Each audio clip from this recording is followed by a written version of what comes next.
ગતરોજ સોદ railway station પર ડબોલીની રહેવાસી જયશ્રીબેન પ્રજાપતિએ પોતાની 5 વર્ષની પુત્રી અને 3 વર્ષના પુત્રની સાથે માલગાડી નીચે આપઘાત કર્યો। જયશ્રીબેન અને તેના દીકરા લક્ષનું મોત થયું, જ્યારે પુત્રી વેદાંશી આઈસીયુમાં સારવાર હેઠળ છે। સુરત રેલવે સ્ટેશન ખાતે મંગળવારના રોજ બપોરના સમયે હચમચાવતી સામૂહિક આપઘાતની ઘટના સામે આવી હતી। ડબોલી વિસ્તારમાં આવેલી યોગી સોસાયટીમાં રહેતા પ્રજાપતિ પરિવારની પરિણીતાએ 2 સંતાન સાથે સુરત રેલવે સ્ટેશનના પ્લેટફોર્મ નંબર 2 નજીક માલગાડી ટ્રેન હેઠળ પડતું મૂક્યું હતું, જેમાં મહિલાના 2 કટકા થઈ ગયા હતા અને તેણીનું ઘટના સ્થળે જ કમકમાટીભર્યું મોત નીપજ્યું હતું, જ્યારે તેના બંને બાળકો ગંભીર રીતે ઇજાગ્રસ્ત થતાં સારવાર માટે સ્નેમેન હોસ્પિટલમાં ખસેડાયા હતા, જેમાં માસૂમ પુત્રનું પણ સારવાર દરમિયાન મોત થયું હતું, જ્યાં પુત્રી આઈસીયુમાં સારવાર હેઠળ છે।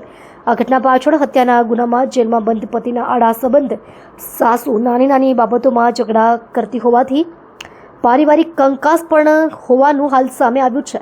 અત્રે ઉલ્લેખનીય છે કે બચી ગયેલી દીકરી હાલ આઈસીયુમાં એક જ પ્રશ્ન કરી રહી છે કે મારી માતા ક્યાં છે। મળતી માહિતી પ્રમાણે મૂળ ભાવનગર જિલ્લા અને ડબોલી વિસ્તારમાં આવેલી યોગી સોસાયટીમાં 29 વર્ષીય જયશ્રીબેન હિતેશભાઈ પ્રજાપતિ પરિવાર સાથે રહેતા હતા। પરિવારમાં પતિ, સાસુ, નણંદ, 5 વર્ષની દીકરી વેદાંશી અને 3 વર્ષનો દીકરો નક્ષ હતો। જયશ્રીબેન સુમુલ ડેરીના પનીર પ્લાન્ટમાં નોકરી કરતા હતા, જ્યારે પતિ વડોદરા આરટીઓ ખાતે આરટીઓ એજન્ટ તરીકે કામ કરે છે। 12 ઓગસ્ટ સવારે જયશ્રીબેનનો તેની સાસુની સાથે કોઈ કારણોસર ઝઘડો થતાં બંને સંતાનને લઈને ડબોલીમાં જ આવેલા પોતાના પિયર ચાલી ગઈ હતી, જ્યાં પરિવારજનોએ તેણીને સમજાવી ફરી પાછી બપોરના સમયે પોતાના સાસરિયામાં મોકલી હતી। જયશ્રીબેન સાસરે જવાના બદલે પોતાના બંને સંતાનોને લઈને સુરત રેલવે સ્ટેશનના પ્લેટફોર્મ નંબર 2 નજીક પહોંચી તેને આપઘાત કરવાના ઈરાદે मालगाड़ी ट्रेन आगे पड़तू मुक्યું હતું। जी, मेरा नाम खलील शाह है। मैं महाराष्ट्र में रहता था।